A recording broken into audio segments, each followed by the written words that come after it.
disarmament and disbandment of the remnants of the regular forces of the Republic of Armenia, which were still illegally deployed in the sovereign territories of Azerbaijan in direct violation of international law and contrary to the letter and spirit of the trilateral statement of November 2020. I will not abuse the attention of a distinguished audience, and with this in mind, I would like to pass the floor to our distinguished colleagues and guests. First, Mr. Hajiev, please. Mr. Deputy Minister, dear ambassadors, ladies and gentlemen, and dear media representatives, and our today's meeting runs in a little bit different format, where we have the distinguished ambassadors and media representatives and from Azerbaijan and from the international media outlets as well. And we're thankful for such an opportunity as a Minister of Foreign Affairs, and for particular thanks for our ambassadors who are accredited in Azerbaijan and diplomatic corps representatives with a short notice coming to that meeting, and also media representatives and coming from the different countries to cover the realities on the ground that we very much appreciate. First, I would like to provide you with an operational update with regard to the development and since yesterday. As everybody knows that since the beginning of 2023, Azerbaijan side on multiple occasions has invited representatives of Armenian residents of Karabakh region of Azerbaijan to Baku to have any contacts about the reintegration process. And this invitation has been done by the presidential administration of the Republic of Azerbaijan, but twice this invitation has been rejected by the so-called illegal separatist and puppet regime in Karabakh region of Azerbaijan. And since then, through our international partners, we have extensively discussed this issue that Armenia-Azerbaijan normalization process is constituting the first track of normalization process, including the elements of the peace treaty. Second track on Azerbaijan's agenda was always as an internal chapter, internal matter, to ensure reintegration of Karabakh Armenians to the political, economic and social spectrum of Azerbaijan.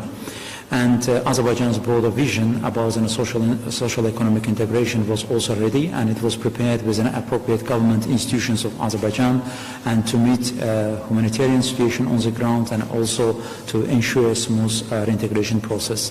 And we have also witnessed the situation since June 15th on the border between Armenia and Azerbaijan, where Lachen checkpoint has been established, and there was a provocation. And since then, unfortunately, there was a negative tendency, as we have seen that illegal regime didn't allow for the passage through the Aghdam-Khankandi road, and while having this road, Azerbaijan expected that it will ensure reintegration.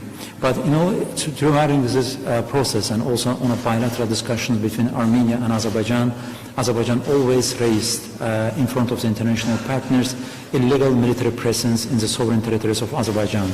And in our last meeting in briefing in such a format, we have informed distinguished ambassadors as well that 10,000 strong armed forces, and with the presence of the armed force of the Republic of Armenia, and including within a tank and heavy artillery elements, was constituting major threat to the regional peace and security, and also Azerbaijan's reintegration agenda.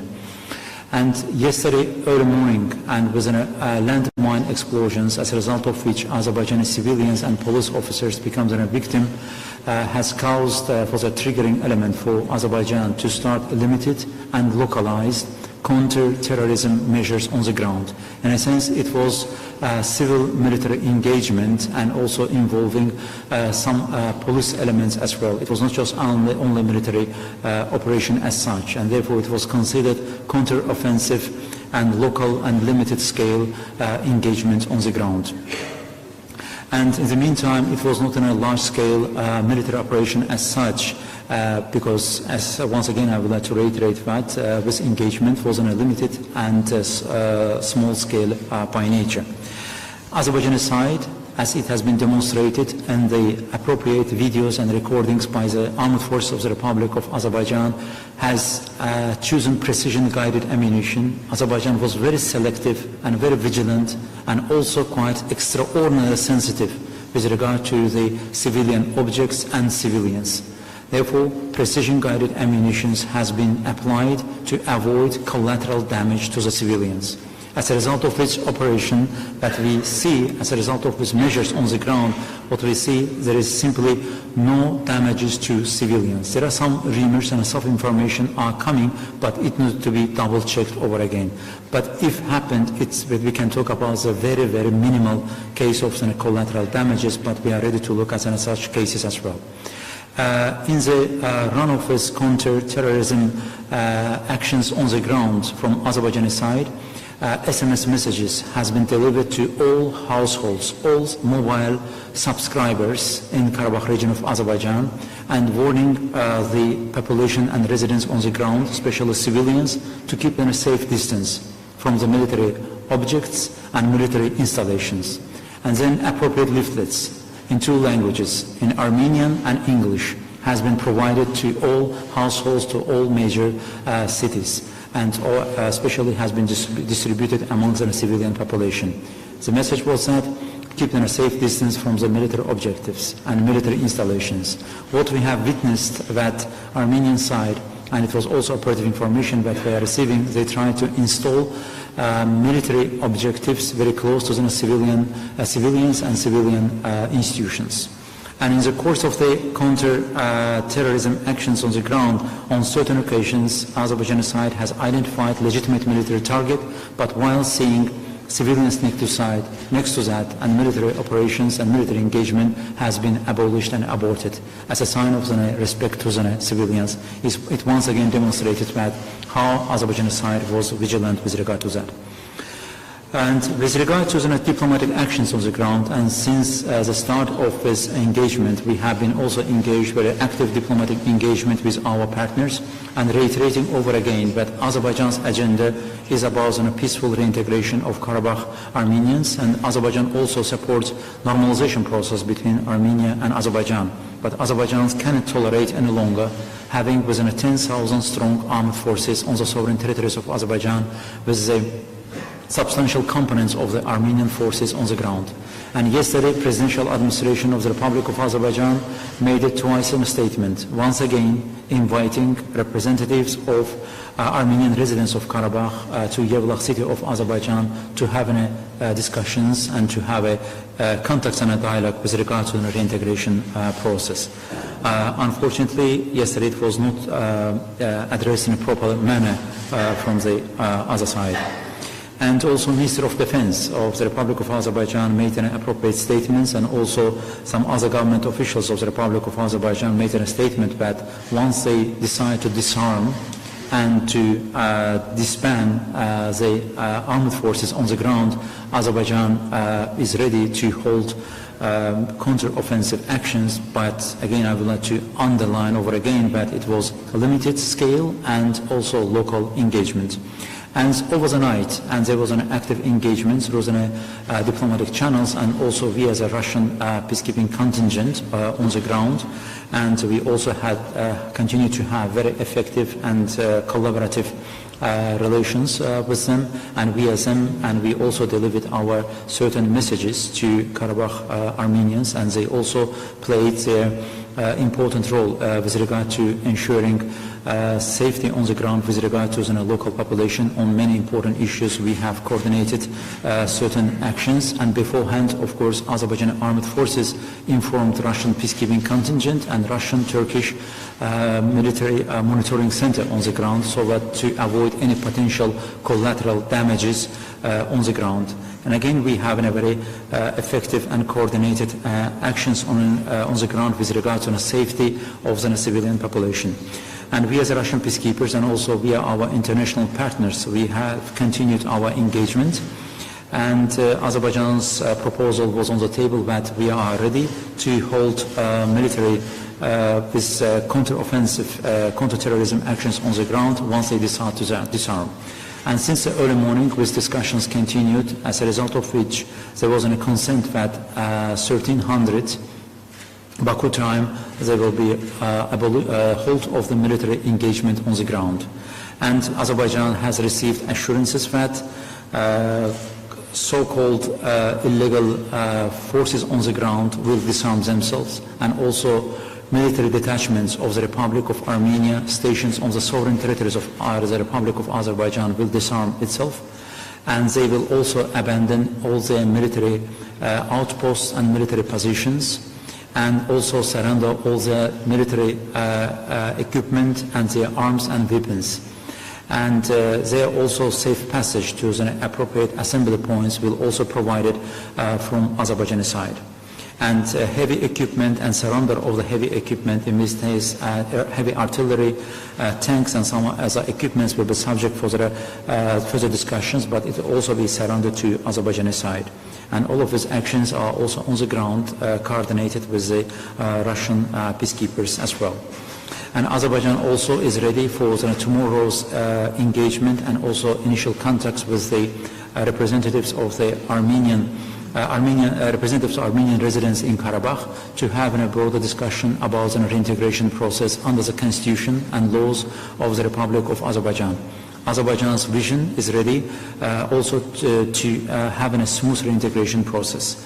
And also we are looking forward to meet immediate humanitarian requirements of the population on the ground. For that purpose, we are also trying to reach through the different channels to the local population and to understand and to hear their humanitarian needs on the ground. And of course, we are also seeking in the soonest period of time to ensure stability and security on the ground for the appropriate work of the civilian institutions of the Republic of Azerbaijan. And today, as a cabinet of the ministers of Azerbaijan, there is a broad meeting at the working level with an appropriate civilian institutions of Azerbaijan to start civilian projects with regard to meeting the humanitarian requirements and also long-term and short-term requirements on the ground with regard to the supply of the social welfare instruments and other social elements on the ground, and also ensuring the political economic, social reintegration of Armenian residents into proper Azerbaijan as such. And in this regard, we are a little bit disturbed and concerned by the hasty statements by some countries with regard to the situation on the ground. Nevertheless, international community and our partners and have been informed through the diplomatic channels about the real situation on the ground and about legitimate security concerns of the Republic of Azerbaijan. That was with regard to the presence of the armed force of the Republic of Armenia. And again, we do regret that there was no proper attention has not been paid to that, and some unilateral statements have been made, but we don't think that is not helpful to the agenda of the peace and also ensuring the proper reintegration of Armenian residents to Azerbaijan. And we do also regret that there was one unilateral attempt to call United Nations Security Council meeting. Of course, in case of the United Nations Security Council meeting, Azerbaijan is ready, as it was in the last time, to express its views and its legitimate concerns and also its vision with regard to that. But we don't think that United Nations Security Council in this case is a needed and relevant instrument. And we do think and we do believe that solution of the important issues are on the ground, and on the ground these issues need to be solved. Therefore, we do think that if such a meeting, in case of taking place, it will be counter-effective and detrimental, and we should be abided by the at least no-harm policy on the ground and to support initiatives on the ground not to deteriorate an already fragile situation. Therefore, once this initiative has been made, and we are reiterating our call that there is no need for such a meeting. Again, in case of holding such a meeting, Azerbaijan in a proper way will express its legitimate security concerns and legitimate vision.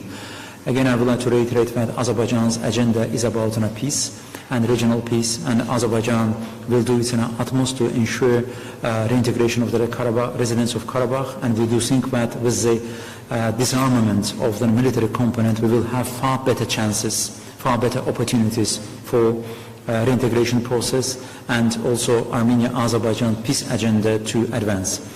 Azerbaijan also continue to support Armenia-Azerbaijan normalization process and also Armenia-Azerbaijan peace treaty signing process, notwithstanding with the fact that Armenian side last several months have been engaged in hybrid warfare against the Republic of Azerbaijan.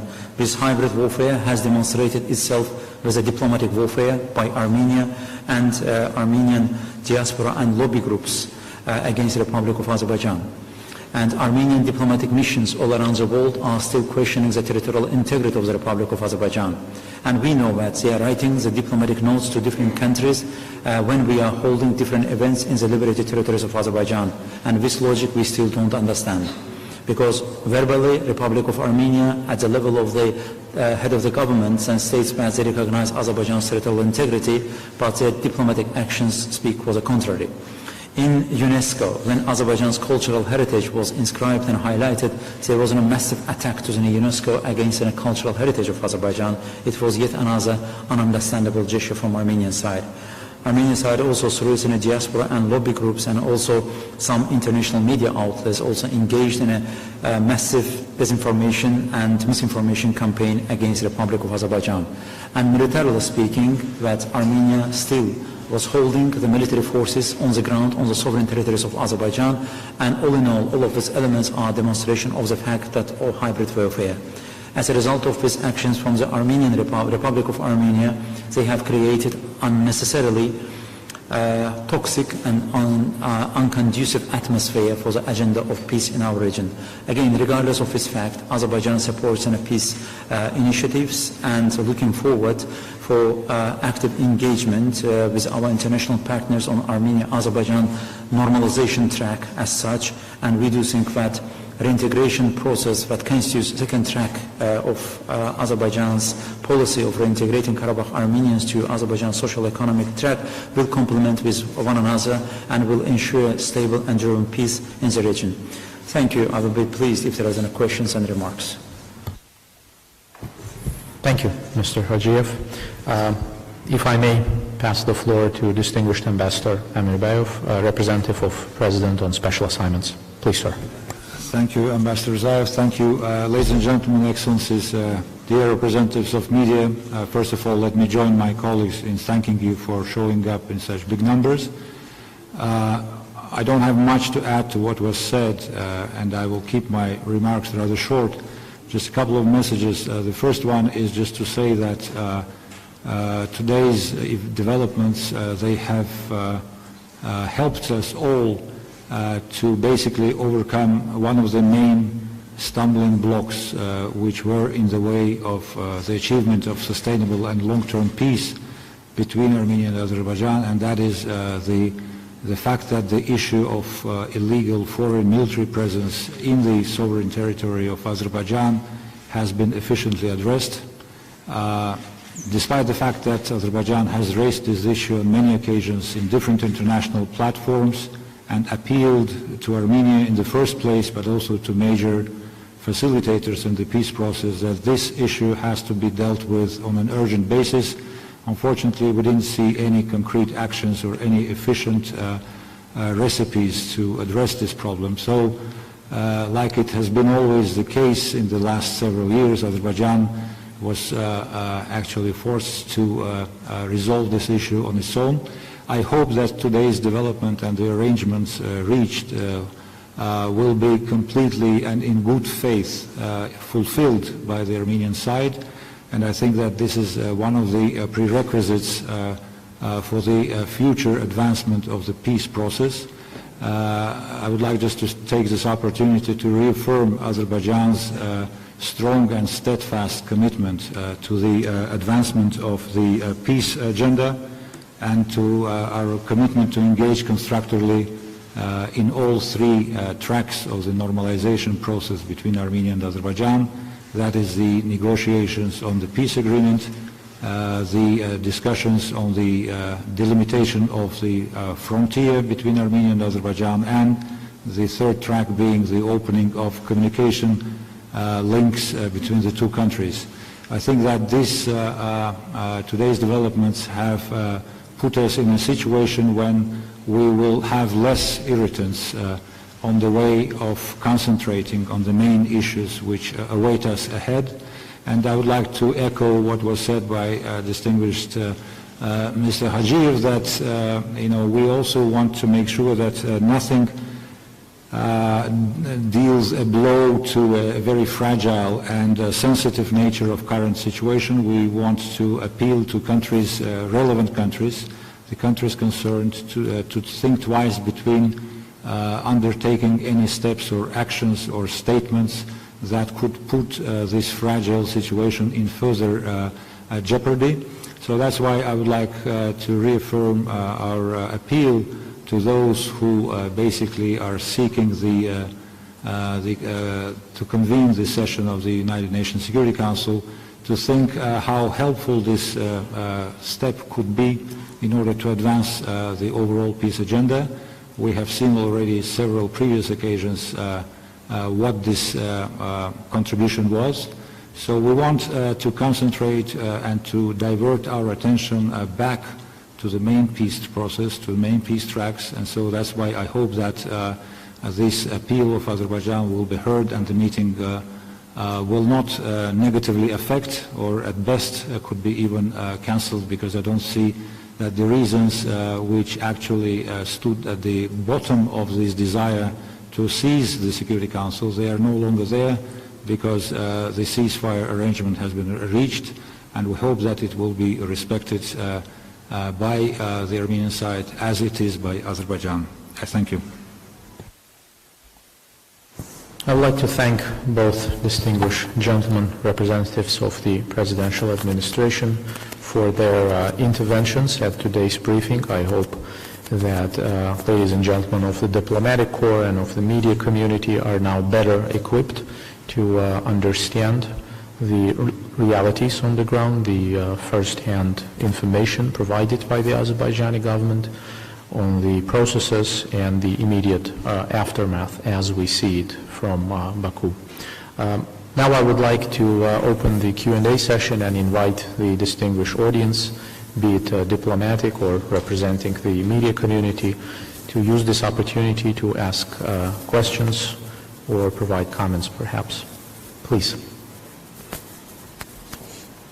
Ambassador of Kazakhstan, please. Alim Bayal, Ambassador of Kazakhstan. Kazakhstan today once again expressed its support for the territorial integrity of Azerbaijan, and we welcome the Azerbaijani initiative to hold a meeting with Karabakh Armenians. My question is, what are the prospects of the peace agreement now, at this point in time? Thanks. Please, Mr. Haji. With regard to the peace agreement, I would like to reiterate that after the 44 days of war, it was initiative of the Republic of Azerbaijan to sign a peace treaty with the Republic of Armenia, notwithstanding with the fact that Azerbaijan was suffering from the 30 years long military occupation and aggression from the side of Armenia. And Azerbaijan has formulated basic principles of the peace treaty between two countries, especially based on the territorial integrity, sovereignty, and non-use of force, and some other fundamental principles of international law, and including Azerbaijan, as part of its principles, suggested to establish diplomatic relations between two countries once these principles have been installed in bilateral relations between two countries. And text of the bilateral peace treaty between two countries has also been provided and prepared by Azerbaijan and submitted to Armenian side for further discussions.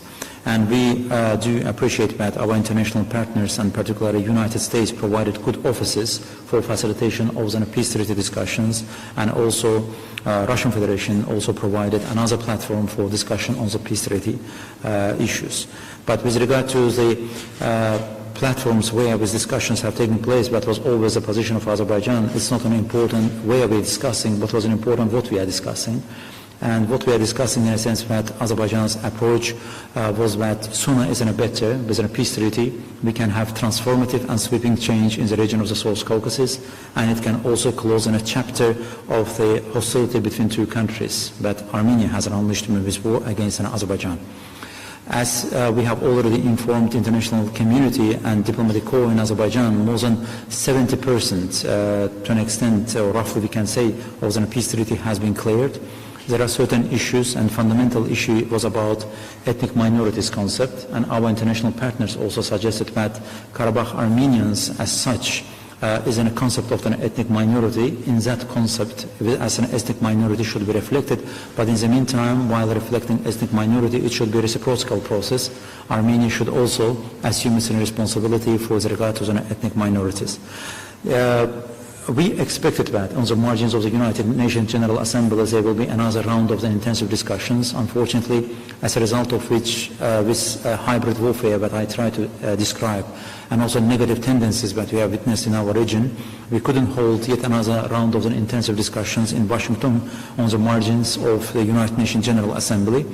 But it is still on the agenda of Azerbaijan. Azerbaijan continues to strongly support peace treaty, and we do believe that it's doable and it can be done, but Armenia should demonstrate positive engagement with regard to that. For that, I think that certain parameters should be fulfilled on the ground. First, Republic of Armenia must finally cease its all territorial claims against the Republic of Azerbaijan.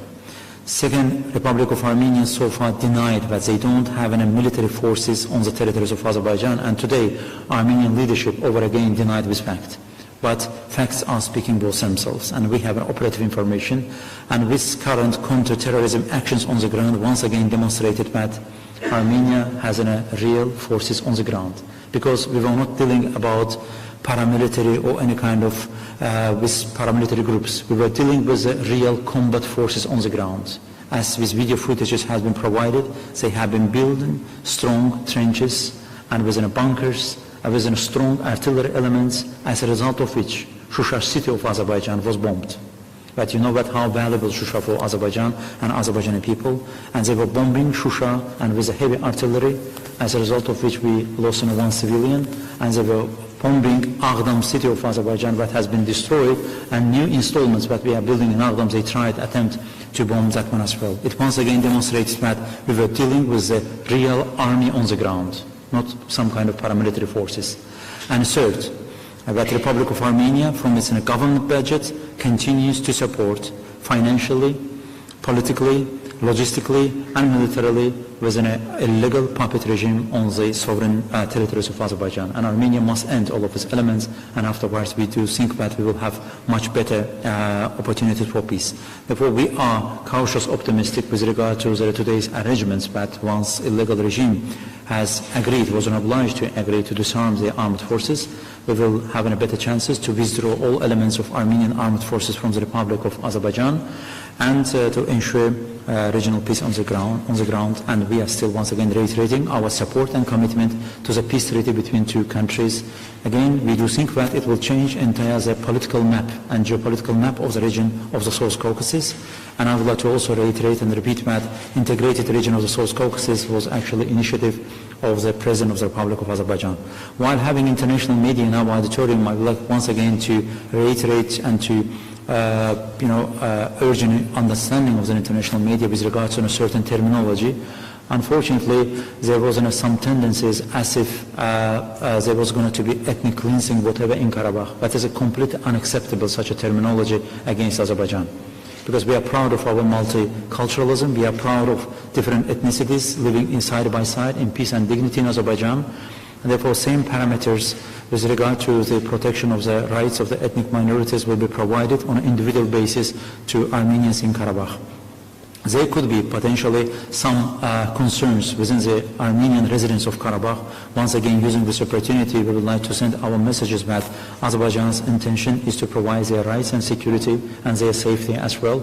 Once the security situation on the ground is stabilized, Azerbaijan will continue as a civil engagement and with the civilian institutions to have better opportunities to alleviate the situation and to ensure better integration. But once again, I'm calling for our international media friends and colleagues that to put in additional due diligence with regard to certain terminologies and to have a better fact-checked factors on the ground. Thank you. Thank you, sir. Any other questions?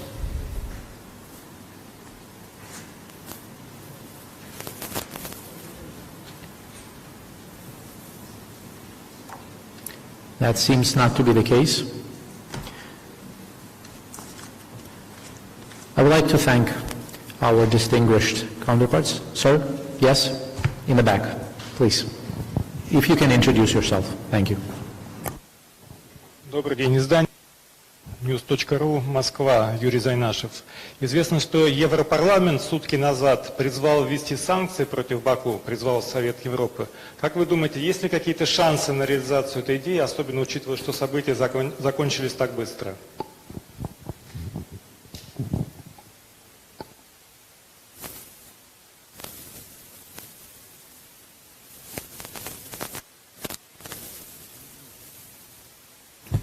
Mr. Amirbayev will take that question, please. Shall I answer in Russian or you prefer in English? I will say in Russian, yeah? But most of the people here don't understand Russian, so I'll respond in English. Well, I was referring in my initial remarks that all those international actors which seek to contribute positively to the peace process, they should devote their efforts in this direction, and not to engage in any destructive or irritant activities which would be making the achievement of a long-lasting and sustainable peace between Armenia and Azerbaijan a difficult task. Unfortunately, European Parliament already has followed for some time a very negative tradition of very destructive and sided, biased, erroneous assessments in their activities. I don't consider that this body has kept any credibility in terms of their possible contribution to the peace process between Armenia and Azerbaijan, for the obvious reasons that I would like not to dwell into today. So that's why I think that one should not take it too seriously, because this attempt is a clear provocative act which aims at disrupting the emerging and very fragile situation which has been achieved earlier today. And I think that it is very important now for all those who want to help Armenia and Azerbaijan to reach peace to refrain from this destructive and biased deeds or actions which basically are non-efficient. From the one hand, they are useless, they are misleading, and as such they should be rejected. Thank you. Если можно, я бы хотел посредством вас, дорогой коллега, поинтересоваться у Европейского парламента, как у них идет расследование коррупции среди членов Европейского парламента и руководства. Когда можно ожидать резолюции по этому вопросу, а также судебных приговоров? Спасибо. Any other questions? If that not seems to be the case, I would like to thank our distinguished guests, distinguished Mr. Hajiev, Mr. Amirbayev. Thank you. Interesting and useful insights, as always. I'd like to thank our distinguished audience, representatives of the diplomatic corps, the media community. Thank you for your attendance and participation on such short notice. We believe it is important, again, that you have first-hand information from the senior representatives of Azerbaijani government, of Azerbaijani presidential administration, so you are better equipped to communicate, to report to your capitals and your news headquarters, that is, about the realities on the ground and the position of Azerbaijan, which is aimed at peace agenda, peace normalization, and regional cooperation based on the principles and values of international law and good neighborhood.